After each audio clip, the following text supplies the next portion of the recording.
Hello everyone, my name is BlackWatch and welcome to a slightly echoey episode of How to Play. In this episode we're going to be taking a look at Riyad Ramirez Alhasar, also known as Jackal. He's currently my favourite attacking operator because he's got a lot of good things about him. He's got great guns, he's got a fun ability, and he's got a pretty nice voice, to be honest. So we're going to take a look at this operator who's slightly underused in my opinion, and we're going to see how you can make the most of him. Let's see in a second.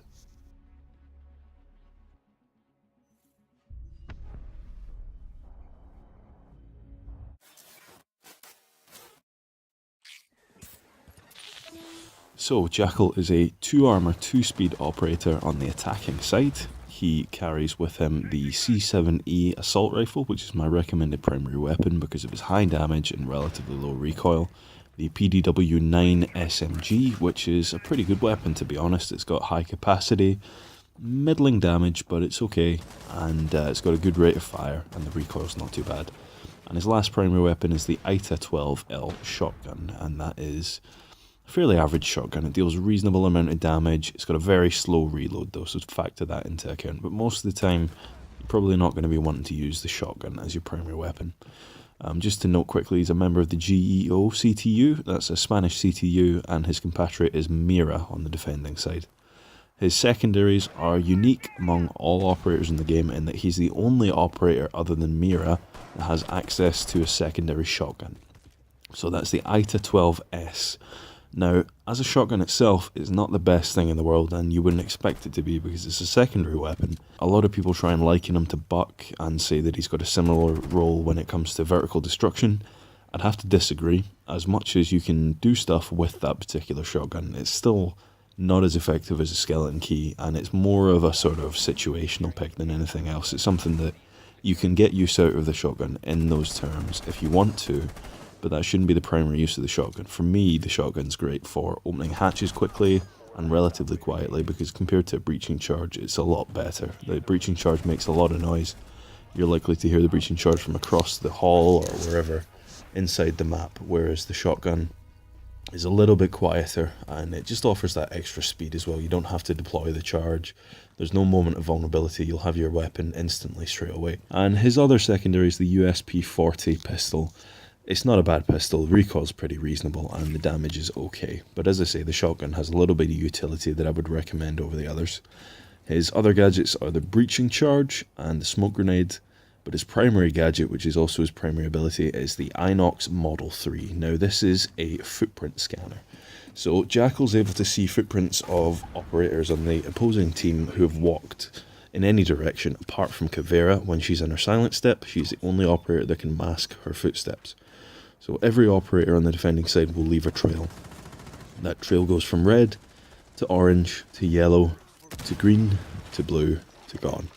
Now that's the sort of thermal imprint of the footprint, and as it goes along it fades away slowly but surely, so you can estimate how long it's been there, and you can estimate how long it is until it completely disappears. So if you see a lot of red footsteps, somebody's nearby and they've passed you recently. If you see a lot of yellow footsteps, they've maybe travelled on a bit, and so on and so forth. So it's all about noticing where it is. When he looks at the footprints, he's given the option to scan. Now you have 3 scans available.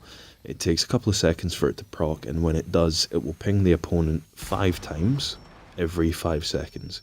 So every 5 seconds there'll be a single ping which will mark the exact location of that operator at that moment in time, and it will ping again in 5 seconds, and it does that 5 times. So this is a very good gadget for locating the exact position of operators and also identifying operators. Now there's been quite a few changes to the way that you ID operators in the game. It used to be all you had to do was look at them and they'd be ID'd on the bar, or if you saw them on your drone, they'd be ID'd that way.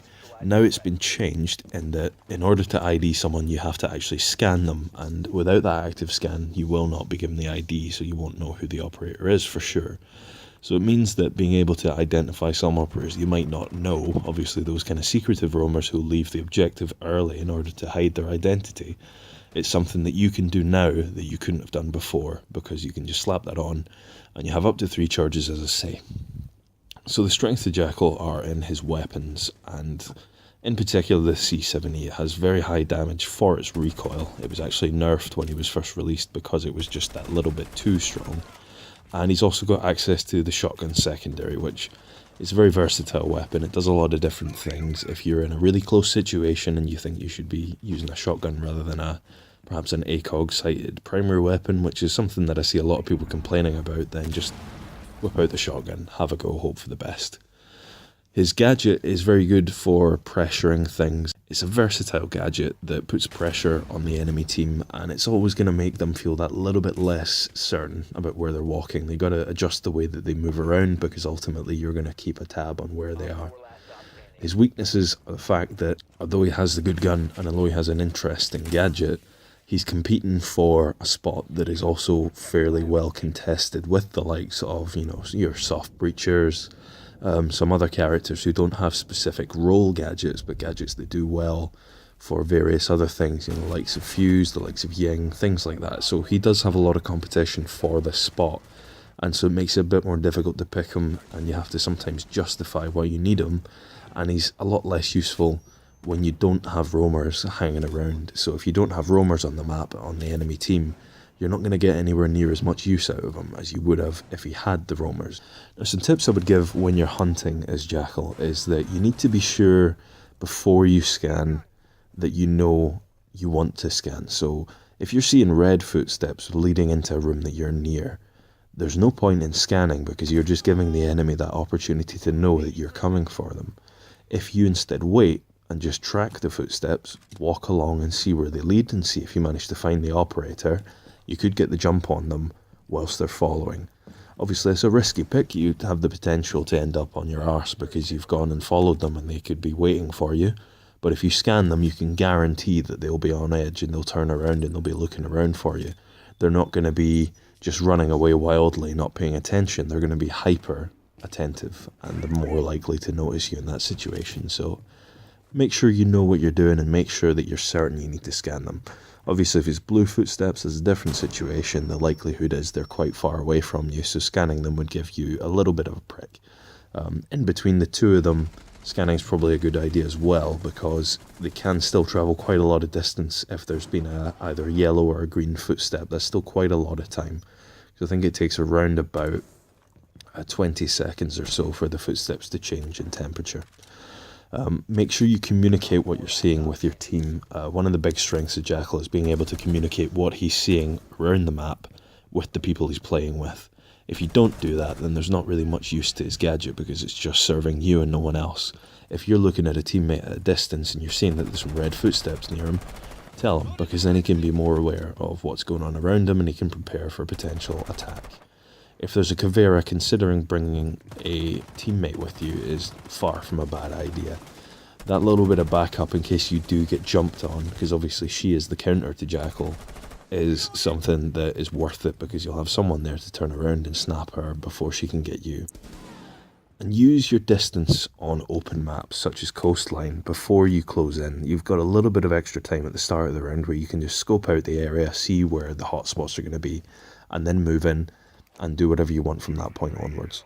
So my recommendation in terms of making the most of that particular mentality is to actually start on the outside edge of a map and then just move in for a bit of a stealth entry and just sweep from your position to wherever the objective is, and you'll almost always find someone going around. Don't get caught staring at footsteps. If you sit and look down all the time, and that's another thing, keep your crosshairs up. A lot of Jackal people have a temptation to just be looking towards the ground as a default. Obviously, it makes sense because you're looking for footsteps. Do not get caught doing this, because you're going to be shooting at someone's legs. The legs are a small target, it's hard to hit. If you sit and have it at torso level, it may be difficult for you to see the footsteps, but they're not as important as staying alive.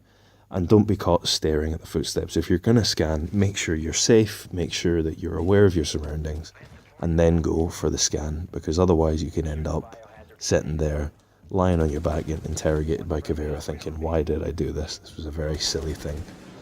Similarly, the C7E is a very, very long gun.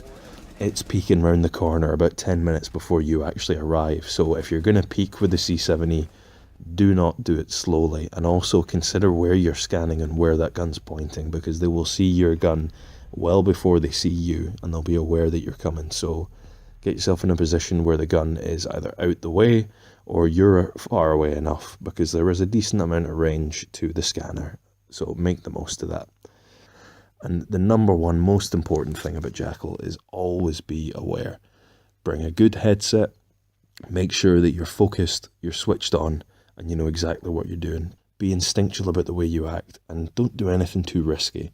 As much as Jackal's supposed to go off on his own and hunt down the roamers, again, if you get caught by a Caveira, you've done exactly the opposite of what you should be doing to serve your team as this character. So be careful, but don't be afraid to get in there, get stuck in on your own. It might not pay off, but if you don't do it at all, then it's never going to pay off. Anyway guys, it's been another episode of How to Play. Hope you enjoyed it. The next one will likely be, well, it's going to be one or two. It's going to be either shield operators or it's going to be Jäger. So